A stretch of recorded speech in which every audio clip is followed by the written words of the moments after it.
Cobalt. नाम तो आप सभी ने सुना है, ये डी ब्लॉक श्रेणी का एलिमेंट है कोबाल्ट। देखिए सबसे पहले अपन बात करते हैं इसकी खोज की। इसकी खोज हुई है 1735 या कुछ बुक्स में इसको 1739 भी दिया गया है। तो हम इन दोनों को साथ में लेकर चल रहे हैं। और खोजकर्ता कौन थे? George brand. ये स्वीडिश केमिस्ट थे। ये क्या थे? स्वीडिश यानी स्वीडन के केमिस्ट थे, यानी रसायन शास्त्री थे।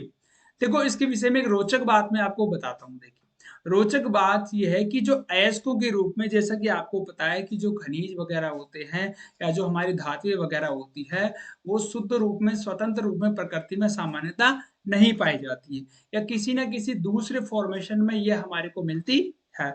तो अयस्कों के रूप में कोबाल्ट को लंबे समय तक बैन रखा गया था।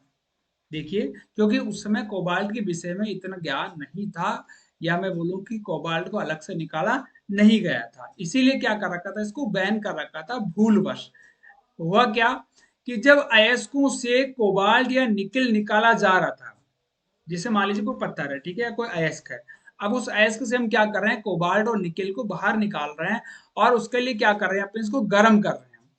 तो हुआ क्या कि उससे क्या मोते हो रही थी, सामान्यतः उससे क्या हो रही थी, सामान्यतः वहां पर हमें मोती मिल रही थी, या जो मान लीजिए कोई अयस्क है, अयस्क से हम विभिन्न विधियों के द्वारा कॉपर या निकेल को अगर अपन बाहर निकालना चाह रहे हैं, तो उस समय क्या हो गया, उस प्रयोग के दौरान सामान्यतः मृत्यु हो रही थी जो निकालने वाले हैं उनकी। तो इसलिए लोगों ने सोचा कि क्या पता ये कोबाल्ट हो सकता है या कुछ ऐसा हानिकारक विषैला है, इसीलिए उन्होंने इसको बैन रखा। अब देखिए बात क्या होगा, इसके लिए जो जर्मन थे, जर्मन लोग थे, जर्मन लोगों ने अयस्क को के इस खतरनाक प्रभाव के लिए कोबोल्डस एक शब्द दिया।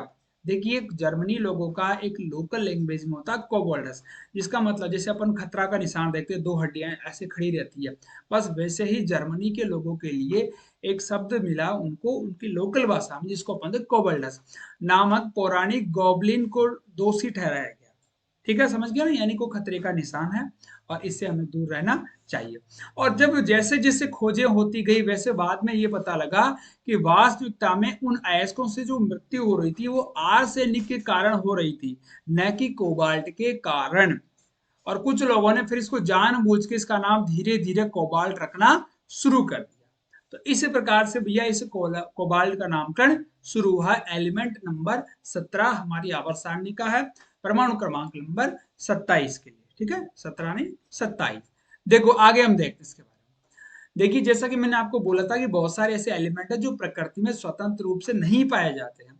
तो ऐसा एक हमारे कोबाल्ट के साथ में है कि सिर्फ प्रकृति में यह भी शुद्ध कोबाल्ट स्वतंत्र रूप में नहीं पाया जाता है, यह किसी न किसी दोस्त के साथ में हमें प्राप्त होता है।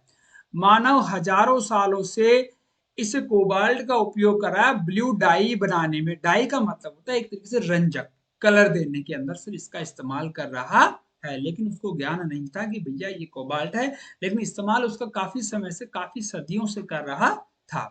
देखो कोबाल्ट का क्या किया मनुष्य ने, सबसे पहले भैया इसका निर्माण या मैं बोलूं इसका उपयोग किया रंग बनाने में। रंग के बाद में जब रंग बना लिया तो फिर इसका इस्तेमाल हुआ चुंबक में, फिर सेमीकंडक्टर या अर्धचालक वगैरह में है, फिर जैसे कैथोड में किया, लिथियम की बैटरियों में किया, और आजकल जो इलेक्ट्रिकल वाहन आते हैं उनमें किया जाए, या कंप्यूटर क्षेत्र की बात करो तो हार्ड ड्राइव वगैरह बनाने में, या जो एलो व्हील होते हैं, या जो अपने सुपर एलोज होते हैं, या जो प्लेन के जो टायर वगैरह होते हैं, उन सभी के अंदर थोड़ा थोड़ा कुछ न कुछ मात्रा के अंदर इनका भी इस्तेमाल करना शुरू कर दिया। यानी जैसे जैसे खोजें होती गई वैसे वैसे विज्ञान आगे बढ़ता गया।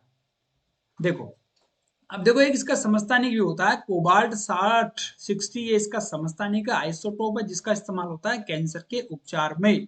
इसी के साथ में B12 में भी कोबाल्ट होता है, जैसा कि आपको पता है भैया, विटामिन B12 होता है जो डीएनए तथा आरबीसी निर्माण में मदद करता है। इसी के साथ में कोबाल्ट का और उपयोग क्या है, कोबाल्ट का उपयोग भी फूड सेफ्टी में भी, यानी कि खाने को लंबे समय तक सुरक्षित रखता है।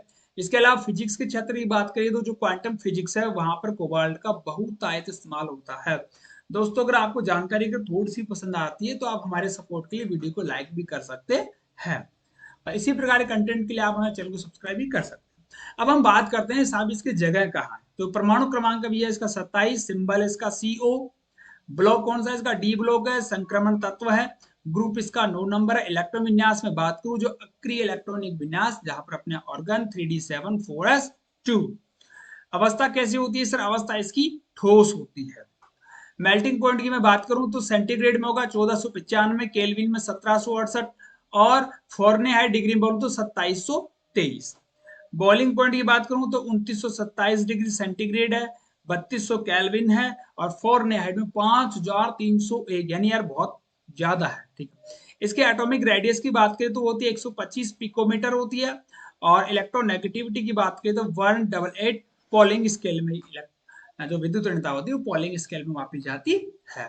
अब हम बात करते हैं कि जो कोबाल्ट 59 जो इसका एक आइसोटोप है, वह केवल एक स्टेबल यानी ये एक स्थायी समस्थानिक है जो पृथ्वी पर पाया जाता है, या मैं बोल दूं कि यही सर्वाधिक रूप से धरती पर पाया जाता है, बाकी सभी अस्थायी है। ठीक है। और कोबाल्ट की कमी का जैसे भेड़ों वगैरह में एक विशेष प्रकार की बीमारी भी होती है जो कोबाल्ट की कमी से ही होती है। तो दोस्तों, उम्मीद है कि आप लोगों को आज की क्लास काफी पसंद आई होगी। तो अब हम मिलेंगे अपने कोबाल्ट से अगले एलिमेंट जेड नंबर 28 यानी कि परमाणु क्रमांक 28 के लिए अगला अपना वीडियो आने वाला है। इसी के साथ धन्यवाद।